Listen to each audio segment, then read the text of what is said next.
In the name of God, the most gracious, most merciful. വളരെ നല്ല ഒരു പുഞ്ചിരിയോടുകൂടിയ, അല്ലെങ്കിൽ അതിനപ്പുറത്തേക്ക് നമ്മളൊക്കെ എക്സ്പെക്റ്റ് ചെയ്തതിലേറെ നല്ലൊരു മോട്ടിവേഷനോട് കൂടിയ ഒരു ഇൻസ്പിറേഷണൽ സ്പീച്ച് കഴിഞ്ഞ് നൂർ ജലീലയുടെ ആ ഒരു ത്രില്ലിലിരിക്കുകയാണ് എല്ലാവരും, അല്ലേ? എല്ലാവർക്കും ഇഷ്ടമായില്ലേ? അവിടെ ഇരുന്നപ്പോൾ ഇങ്ങനെ ഗൂഗിളിൽ അടിച്ചു നോക്കി നൂർ ജലീല. അപ്പം ഞാൻ അതിൽ കണ്ട ഒരു കോട്ട് വായിച്ചു. ഞാൻ കരഞ്ഞിരുന്നാൽ കയ്യും വളരില്ല കാലും വളരില്ല. എനിക്ക് ഭയങ്കര ഇഷ്ടമായത് ആ പുഞ്ചിരിയിലേറെ ആ കോട്ട് എനിക്ക് ഭയങ്കര ഇഷ്ടമായി. അത് എല്ലാ സ്റ്റുഡൻസിനോടും സ്റ്റാർട്ടപ്പ് ഫൗണ്ടേഴ്സിനോടും ഒക്കെ പറയാനുള്ളത് അതാണ്. നമ്മൾ തളർന്നിരുന്നാൽ ഒന്നും വളരില്ല. ഈ പിന്നെ മറ്റേ ഒരു ഫിലിമുണ്ടല്ലോ, മറ്റേ പൃഥ്വിരാജിൻ്റെ ലക്ഷദ്വീപിൽ നിന്ന് ഷൂട്ട് ചെയ്ത അനാർക്കലി, അതിൻ്റെ പ്രൊമോ വീഡിയോയിൽ പൃഥ്വിരാജ് നിൽക്കുന്ന ഒരു ഫോട്ടോ കണ്ടിട്ടുണ്ടോ എല്ലാവരും? ഒരു ബോട്ടിൽ ഇങ്ങനെ നിൽക്കുന്നത് കണ്ടില്ലേ? അതാണ് ഒരു ലീഡർ എപ്പോഴും ഞാൻ ഇമാജിൻ ചെയ്യാറ്. നമ്മളെപ്പോഴും ആ പവറിൽ നിൽക്കണം. പൃഥ്വിരാജ് അനാർക്കലിൻ്റെ ബോട്ടിൽ നിൽക്കുന്ന പോലെ ലീഡർ ഒരിക്കലും തളരാൻ പാടില്ല. അപ്പോൾ ഞാൻ പറഞ്ഞു തരുന്നത്, നല്ലൊരു സ്പീച്ച് തന്ന, ഇത്രയും നല്ലൊരു ഇൻസ്പിറേഷൻ നമുക്കൊക്കെ മുന്നിൽ വെച്ച് തന്ന നൂർ ജലീലേക്ക് നല്ലൊരു കയ്യടി കൊടുക്കും എല്ലാവരും. പിന്നെ അപ്പോൾ ഞാൻ കൂടുതലൊന്നും പറയുന്നില്ല. എൻ്റെ പേര് ഡോക്ടർ സഹീർ. ഞാൻ ഇവിടെ മഞ്ചേരി തന്നെയാണ്. ഡോക്ടറാണ്, ബേസിക്കലി മെഡിക്കൽ പ്രൊഫഷനിലായിരുന്നു. ഇവിടെ ഗവൺമെൻറ് സർവീസിൽ ഒരു 8 വർഷം ജോലി ചെയ്തിട്ടുണ്ട്. പബ്ലിക് PSC വഴി കയറിയതാണ്. ഗവൺമെൻറ് സർവീസിൽ തന്നെ ആയിരുന്നു. പിന്നീട് ഫിൻടെക്കിലേക്ക് മാറി, ഒരു US-ലൊരു പേയ്മെൻറ്റ് ഗേറ്റ് വേ ഇതിലേക്ക് മാറി. ഇപ്പോൾ അൽഹംദുലില്ലാ കുഴപ്പമില്ല, നല്ല രീതിയിൽ ഓടുന്നുണ്ട്. സിൽ മണി എന്നാണ് ഫിൻടെക്കിൻ്റെ പേര്. നമ്മളെ മഞ്ചേരിയിൽ അതിനൊരു ഡെവലപ്മെൻറ്റ് സെൻറ്റർ ഉണ്ട്. അപ്പോൾ അതാണ് എൻ്റെ സ്റ്റോറി ബിഹൈൻഡ്. പിന്നെ വേറെ എന്നോട് ഇവിടെ എല്ലാവരും ടീച്ചേഴ്സാണോ? ആരൊക്കെയാണ് ഇതിലുള്ളത്? ഇവിടെ ഇരിക്കുന്നവരൊക്കെ ടീച്ചേഴ്സാണോ സ്റ്റുഡൻസാണോ എന്താണ്? ടീച്ചേഴ്സാണ്. ടീച്ചേഴ്സൊക്കെ ഒന്ന് കയ്യൊന്നിക്കുമോ? എല്ലാം ക്യൂലൈൻ്റെ ടീച്ചേഴ്സ്. സ്റ്റുഡൻസ് ഉണ്ടോ അതിൽ? ടീച്ചേഴ്സിനോട് പറയാനുള്ളത്, പണ്ടൊക്കെ നമ്മൾ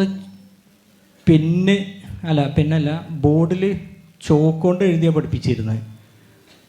ഇന്നതൊക്കെ മാറി. ഇന്ന് ഗവൺമെൻറ് സ്കൂളിലടക്കം ചോക്കുന്നൊക്കെ മാറിയിട്ട് ഏറ്റവും ചുരുങ്ങിയത് മാർക്കറെങ്കിലും ഉപയോഗിക്കാൻ തുടങ്ങി.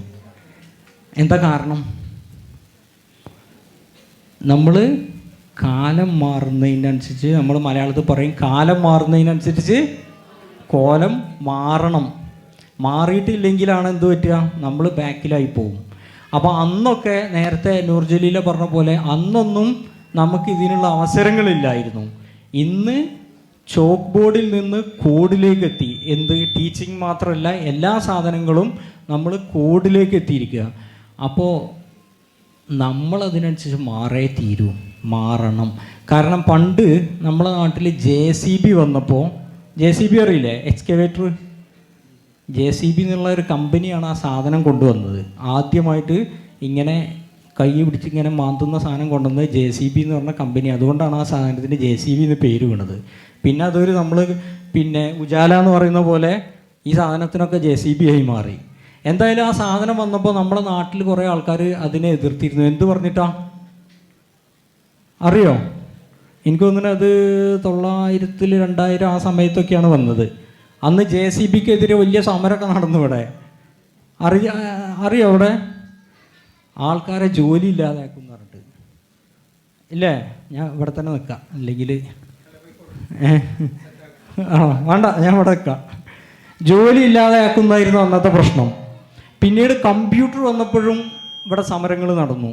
കമ്പ്യൂട്ടർ വന്നാൽ ഭയങ്കര പ്രൈവസി, മറ്റത് മറിച്ചത്, ഒരുപാട് ആൾക്കാരെ ജോലി കളയുന്നൊക്കെ പറഞ്ഞിട്ട് അറിയായിരിക്കും ആൾക്കാർക്ക്. പക്ഷേ ഈ സാധനങ്ങളൊക്കെ ഇവിടെ ആരെങ്കിലും ജോലി ഇല്ലാതെ ആക്കിയോ ഇല്ലേ? ആക്കി എന്ന അഭിപ്രായമുള്ളവർ കയ്യെ പൊന്തിക്കുക. JCB കമ്പ്യൂട്ടറൊക്കെ വന്നപ്പോൾ ആൾക്കാരുടെ ജോലി പോയോ പോയില്ലേ? പോയിട്ടില്ല എന്നാണ് എല്ലാവരുടെ അഭിപ്രായം. എന്നാൽ ജോലി പോയിട്ടുണ്ട് ഒരുപാട് ആൾക്കാരെ. JCB വന്നപ്പോൾ ഒരുപാട് ആൾക്കാരെ ജോലി പോയിട്ടുണ്ട്. കമ്പ്യൂട്ടർ വന്നപ്പോൾ ഒരുപാട് ആൾക്കാരെ ജോലി പോയിട്ടുണ്ട്. പക്ഷേ എങ്ങനെയുള്ളവരുതാ പോയത്? അതിലേക്ക് ട്രാൻസ്ഫോം ചെയ്യാത്തവരത്. ഇപ്പോൾ നമ്മൾ പറയാറുണ്ട് ഈ കൊഡാക്ക് ക്യാമറ ഉണ്ടല്ലോ, പണ്ടൊക്കെ പഠിച്ചവർക്ക് അറിയാം, 2000 പഠിച്ചവർക്ക് 90s സ്കൂളിൽ പോയ അന്ന് ഡിജിറ്റൽ ക്യാമറ അല്ല, നമ്മൾ മറ്റേ ക്യാമറ, ഒരു ഫിലിം ഇട്ടിട്ട് കൊഡാക്കിൻ്റെ ഫിലിം ഇട്ടിട്ട് ആണോ തലാട്ടുന്നുണ്ടല്ലേ, അതൊക്കെ ആ ഏജിലുള്ളവർക്ക് അറിയും. 36 ഫിലിമൊക്കെ എടുക്കാൻ പറ്റും, നീട്ടി പിടിച്ചാൽ ചിലപ്പോൾ ഒരു 37, 38 കിട്ടിയാൽ കിട്ടി അല്ലേ. ആ കമ്പനി ഇന്ന് ആ ടെക്നോളജിന്നേ മാറിപ്പോയി. കാരണം എന്താ? അവർ അപ്ഡേറ്റ് ചെയ്തില്ല. ഇവിടെ ക്യാനണും അതുപോലുള്ള കമ്പനികളൊക്കെ പുതിയ ഡിജിറ്റൽ ക്യാമറയും പുതിയ ഇപ്പോൾ ടെക്നോളജി ഇതൊക്കെ വന്നപ്പോൾ അതിലേക്ക് അവർ ട്രാൻസ്ഫോം ചെയ്തു. ഇന്നിപ്പോൾ നമ്മൾ എന്ത് തരാനും ഗൂഗിളല്ല ഉപയോഗിക്കുക, അല്ലെങ്കിൽ വീഡിയോ കോൾ ചെയ്യാനെന്താ വാട്സപ്പ്.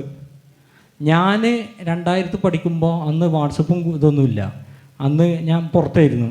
അന്ന് അവിടെ പഠിക്കുമ്പോൾ നാട്ടിലേക്ക് വിളിക്കണമെങ്കിൽ യാഹൂ മെസ്സഞ്ചർ ആയിരുന്നു ഉണ്ടായിരുന്നത്, വീഡിയോ കോൾ ചെയ്യാൻ. എന്നിട്ട് വെബ് ക്യാമ്പ് കമ്പ്യൂട്ടറിൽ വെച്ചിട്ട് അതന്നെ ഒരാൾ നമ്മൾ അനങ്ങിക്കഴിഞ്ഞാൽ ഇങ്ങനെ പോവുള്ളൂ, സ്മൂത്ത് മൂവ്മെൻ്റ് ഒന്നും കിട്ടില്ല. അന്ന് യാഹൂ മെസ്സഞ്ചറേ ഉള്ളായിരുന്നു, വാട്സപ്പും വരുന്നും ഇല്ലായിരുന്നു. പക്ഷേ ഇന്ന് യാഹൂ മെസ്സഞ്ചർ എന്ന് പറഞ്ഞൊരു സാധനം ആർക്കെങ്കിലും അറിയോ ഈ പുതിയ ഇതിലുള്ളവർക്ക്? കാരണം എന്തേ? അപ്പോൾ ഞാൻ പറഞ്ഞു വരുന്നത്, ജോലി പോകും എങ്ങനെയുള്ളവരുത്? നമ്മൾ ടെക്നോളജി അപ്ഡേറ്റ് ചെയ്തിട്ടില്ലെങ്കിൽ. ഇന്ന് നമ്മുടെ നാട്ടിൽ പറയുന്നതാണ് ഈ ആമസോൺ പോലെ ഓൺലൈൻ കൊമേഴ്സുകൾ വന്നാൽ ഇവിടെ നാട്ടിലുള്ള ചെറുകിട കച്ചവടക്കാർ പൂട്ടിപ്പോകുന്നു. പൂട്ടിപ്പോവോ? പോകുന്നോ? ഇല്ലാന്നോ? പോവും. അതാ ഞാൻ പറഞ്ഞു വരുന്നത്. ഈ സാധനങ്ങളൊക്കെ വരുമ്പോൾ അടച്ചു പോവും, പൂട്ടിപ്പോവും, ഒക്കെ പോവും. എങ്ങനെയുള്ളവരുത്? അത് അപ്ഡേറ്റ് ചെയ്യാത്തവരുത്. അപ്പോൾ നമ്മൾ ടെക്നോളജിയോട് മത്സരിച്ചിട്ട് കാര്യമില്ല. ടെക്നോളജി നമ്മളെയൊക്കെ തോൽപ്പിച്ച് കളയും. ടെക്നോളജി നമ്മൾ അഡാപ്റ്റ് ചെയ്യുക, നമ്മൾ അപ്ഡേറ്റ് ചെയ്യുക. ടെക്നോളജീൻ്റെ കുഴപ്പം എന്താ പറയുക? ഇപ്പോൾ പ്രത്യേകിച്ച് നമ്മൾ ഈ ഒരു സീസണിൽ, ഈ ഒരു യുഗത്തിൽ ഹൈലി എന്താ പറയുക, ഹൈ ഗ്രോത്തിലാണ്. നമ്മൾ കണ്ണടച്ച് തുറക്കുമ്പോഴത്തേന് പുതിയ സാധനങ്ങൾ ഇറങ്ങുകയാണ് നമ്മുടെ നാട്ടിൽ. അപ്പോൾ ടെക്നോളജി സൂപ്പർ ഫാസ്റ്റായിട്ട് പോവുക. അപ്പോൾ നമ്മളും അതിനനുസരിച്ച് അതിൻ്റെ പിന്നാലെ സൂപ്പർ ഫാസ്റ്റിൽ കൂടിയിട്ടില്ലെങ്കിൽ നമ്മൾ അടിയിൽ പോവും. മനസ്സിലായില്ലേ? പണ്ടൊക്കെ ഇപ്പോൾ പറഞ്ഞ പോലെ തന്നെ ഒരു ന്യൂസ് സ്പ്രെഡാക്കണമെങ്കിൽ മീഡിയകൾ വേണ്ടിയിരുന്നു. നമ്മളെ ട്രഡീഷണൽ മീഡിയകൾ വേണ്ടിയിരുന്നു, ന്യൂസ് പേപ്പറോ TV അങ്ങനത്തെ ഒക്കെ. ഇന്ന് അതിൻ്റെ ആവശ്യമുണ്ടോ? ഒരാൾക്ക് വാട്സപ്പിൽ 4 മെസ്സേജ് അയച്ചാൽ മതി, അത് ആ ഗ്രൂപ്പിൽ കയറി ആണ് വൈറലായിക്കോളും ഇല്ലേ? അപ്പോൾ ടെക്നോളജി നമ്മളൊക്കെ അടിച്ച് കയറ്റി എടുത്തിട്ടുണ്ട്. അപ്പോൾ ഞാൻ എല്ലാവരോടും പറയുന്നത്, തലമുറ വ്യത്യാസമില്ലാതെ ടെക്നോളജി നമ്മൾ അഡാപ്റ്റ് ചെയ്ത് നമ്മൾ അതിലേക്ക് പോയെങ്കിൽ മാത്രമേ നമുക്ക് സർവൈവ് ചെയ്യാൻ പറ്റുള്ളൂ. ഇല്ലെങ്കിൽ ഞാൻ ഈ പറഞ്ഞ കഥകളൊക്കെ വന്ന പോലെ നമ്മൾ അടിയിൽ പോവും, ടെക്നോളജി നമ്മളെ മുകളിൽ കയറിപ്പോവും. അപ്പോൾ ഇന്ന് പ്രത്യേകിച്ച് നമ്മളൊക്കെ ഭാഗ്യവാന്മാരാണ്. ഞാൻ ഇന്നാളൊരു ഇതിൽ പറഞ്ഞു, നമ്മളെ നാട്ടിൽ 2 റവല്യൂഷനുകൾ വന്നിട്ടുണ്ട് മുന്നേ. ഇതിപ്പോൾ 3ാമത്തെ റവല്യൂഷൻ നടന്നുകൊണ്ടിരിക്കുക. ഒന്നായിരുന്നു ഇൻഡസ്ട്രിയൽ റവല്യൂഷൻ. അറിയോ? ആരെയും കേട്ടിട്ടുണ്ടോ? അത് 1700-കളിൽ 800-കളിലൊക്കെ നടന്നതാണ്. അന്ന് വരെ നാട്ടിലെല്ലാവരും കൈക്കോട്ട് എത്തുന്ന കാലത്ത് ഇതുപോലെ മെഷീനറികൾ വന്നു. മറ്റത് അന്ന് മെഷീനറികളില്ലായിരുന്നു. ഫാക്ടറികളിലും ഉൽപ്പാദനങ്ങളൊക്കെ മാനുവൽ പ്രോസസ്സുള്ളത് മെഷീനറികൾ വന്നതാണ് ഇൻഡസ്ട്രിയൽ റവല്യൂഷൻ എന്ന് പറയുന്നത്. അതിനുശേഷമാണ് ഇൻ്റർനെറ്റ് ബൂം എന്ന് പറയുന്ന സാധനം. അത് ഒരു 2000-കളിലൊക്കെ 2000-ലൊക്കെ വന്നു. അന്ന് ഈ ടെക്നോളജിയിലുള്ള കമ്പനികൾക്കൊക്കെ ഭയങ്കരമായിട്ട് വാല്യുവേഷൻ കൂടി. അന്ന് ആണ് ഈ മൈക്രോസോഫ്റ്റിനെ പോലുള്ള വലിയ വലിയ കമ്പനികൾ, IBM പോലുള്ള ഈ ടെക്നോളജിയിലുള്ള കമ്പനികളൊക്കെ അടിച്ചു കയറിയത്. ഇന്ന് നമ്മൾ ലോകം കാണുന്ന 3ാമത്തെ റവല്യൂഷൻ, നമ്മളൊക്കെ ഭാഗ്യവന്മാരായി ഈ റവല്യൂഷൻ സമയത്ത് ജീവിക്കാൻ പറ്റിയതിൽ. AI റവല്യൂഷൻ നടന്നുകൊണ്ടിരിക്കുന്ന സമയമാണ്. AI റവല്യൂഷൻ അത് അതിൻ്റെ ഏർലി സ്റ്റേജിൽ നിന്ന് നമുക്ക് പറയാൻ പറ്റുള്ളൂ. എങ്കിലും ഒരുപാട് റവല്യൂഷൻ നടന്നുകൊണ്ടിരിക്കുക. അതെന്തായാലും ഒരു 2-3 കൊല്ലം കൊണ്ട് ഇലൺ മസ്ക് പറഞ്ഞ പോലെ എല്ലാ വീട്ടിലും നമുക്കൊരു കോ പൈലറ്റ് പോലെ റോബോട്ട് ഉണ്ടാവുന്ന. മനസ്സിലായോ? നമ്മളെ കൂടെ എപ്പോഴും റോബോട്ട് ഉണ്ടാകുന്ന ഒരു കാലം അധികം ദൂരമൊന്നുമില്ല. അപ്പോൾ ഇപ്പോൾ എൻ്റെ കൂടെ റോബോട്ട് എപ്പോഴും വരുന്നുണ്ടെങ്കിൽ എനിക്ക് വെള്ളം കുടിക്കണമെങ്കിൽ ഞാൻ മനസ്സിൽ വിചാരിക്കുമ്പോഴത്തേന് റോബോട്ട് എടുത്ത് കൊണ്ടുവന്ന് തരും. നടക്കുമോ? നടക്കാത്ത കാര്യമാണോ നടക്കുന്ന കാര്യമാണോ? അതൊക്കെ ഓൾറെഡി ലാബിൽ റിസർച്ച് തുടങ്ങി. ഇനി ഇതൊന്ന് അതിൻ്റെ ടെസ്റ്റ് കേസുകളൊക്കെ ഒന്ന് പാസ്സായി പോരേണ്ട പണിയുള്ളൂ. മോസ്റ്റ്ലി 1-2 വർഷം കൊണ്ട് അതൊക്കെ ഇവിടെ നാട്ടിലെത്തും. മനസ്സിലായില്ലേ? ഇതൊന്നും വലിയ പണിയല്ല. ഇപ്പം ഞാനിങ്ങനെ നിൽക്കുമ്പോൾ എനിക്ക് തോന്നുകയാണ് ഈ പേപ്പർ ഒന്ന് എടുക്കണം എന്ന് വിചാരിച്ചാൽ ഞാൻ മനസ്സിൽ വിചാരിക്കുമ്പോൾ റോബോട്ട് എടുത്ത് മുന്നിൽ കൊണ്ടുവന്ന് തരും. എൻ്റെ കൂടെ ഒരു കോ പൈലറ്റ് എപ്പോഴും ഉണ്ടാവും. അപ്പോൾ അതൊക്കെ വന്നുകൊണ്ടിരിക്കുക. അപ്പോൾ ഞാൻ പറയുന്ന ടീച്ചേഴ്സിനോട് പ്രത്യേകം, സ്റ്റുഡൻസിനെ പഠിപ്പിക്കുമ്പോൾ നിങ്ങൾ നല്ലോണം റിസർച്ച് നടത്തണം, ടെക്നോളജി മാക്സിമം ഇംപ്ലിമെൻറ്റ് ചെയ്യണം. അതിനാണ് QLive പോലെയുള്ള പ്ലാറ്റ്ഫോമുകൾ നമ്മളെ മുന്നിലുള്ളത്. ഈ ഫുള്ളി ഒരു എഡ്യൂടെക്കിലേക്ക് എഡ്യൂക്കേഷൻ ടെക്നോളജി മിക്സ് ചെയ്തിട്ട് എങ്ങനെ ലേറ്റസ്റ്റ് രീതിയിൽ കുട്ടികളെ പഠിപ്പിക്കാനുള്ള എല്ലാ സൊല്യൂഷനുകളും QLive നിങ്ങൾക്ക് തരും.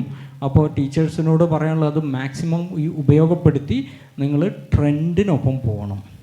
ഇല്ലെങ്കിൽ നഷ്ടം ആർക്കാണ്? QLiveന് വേറുള്ളവർക്കല്ല, നിങ്ങൾക്കാണ്. ഞാൻ നേരത്തെ പറഞ്ഞ ഈ കഥകളൊക്കെ പോലെ നിങ്ങളാണ് അടിയിൽ പോവുക. അതുകൊണ്ടാണ് പറഞ്ഞ് AI ഒരാളുടെയും ജോലി കളയില്ല. പക്ഷേ AI അറിയുന്നവർ AI അറിയാത്തവരുടെ ജോലി കളയും. ഞാൻ പറഞ്ഞ വ്യക്തമായിട്ട് മനസ്സിലാക്കുക. AI ആർട്ടിഫിഷ്യൽ ഇൻ്റലിജൻസ് ഒരാളെ ജോലി കളയില്ല. അതൊരു ടെക്നോളജിയാണ്, അത് വരിക തന്നെ ചെയ്യും. പക്ഷേ AI ടെക്നോളജി അറിയാത്ത ആളുകൾ, AI ടെക്നോളജി അറിയുന്ന ആളുകൾ AI ടെക്നോളജി അറിയാത്തവരുടെ ജോലി കളയും. അപ്പോൾ AIനെ കുറിച്ചൊക്കെ നമ്മൾ AI റെവല്യൂഷനിലാണ്. AIനെ കുറിച്ച് നന്നായിട്ട് റിസർച്ച് നടത്തുക, നന്നായി പഠിക്കുക. അതിനെ നമ്മൾ കാണുന്ന വെറും ChatGPTയിൽ കൊടുക്കുന്ന ഹലോ ഹൗ ആർ യു മാത്രമല്ല, അല്ലെങ്കിൽ ഇന്ത്യൻ്റെ പ്രസിഡന്റ് ആരാന്ന് ചോദിക്കുന്നത് മാത്രമല്ല AI എന്ന് പറയുന്നത്. അതിൻ്റെ അപ്പുറത്തൊക്കെ ഒരുപാട് കാര്യങ്ങളുണ്ട്. റോബോട്ടിക്സ് വരുന്നുണ്ട്, ഇങ്ങനെ ഒരുപാട് സാധനങ്ങളുണ്ട്. അതിനെക്കുറിച്ചൊക്കെ ഇന്ന് ഇൻഫർമേഷൻ ഗ്യാദർ ചെയ്യാൻ ഒരു പണിയില്ല. നമുക്ക് ഓൺലൈനുണ്ട്, ഒക്കെ വിരലിൻ്റെ തുമ്പത്തുണ്ട്. പക്ഷേ നമ്മൾ പഠിച്ചെടുക്കണം എന്ന് മാത്രം. അപ്പോൾ എന്തായാലും കൂടുതലൊന്നും പറയുന്നില്ല. പിന്നെ QLiveനും എല്ലാവർക്കും, QLiveൻ്റെ കൂടെയുള്ള സപ്പോർട്ടിംഗ് ടീമുകൾക്കും അതിൻ്റെ ഫൗണ്ടേഴ്സിനും ഒക്കെ എല്ലാവിധ ആശംസകളും നേരുന്നു. Thank you.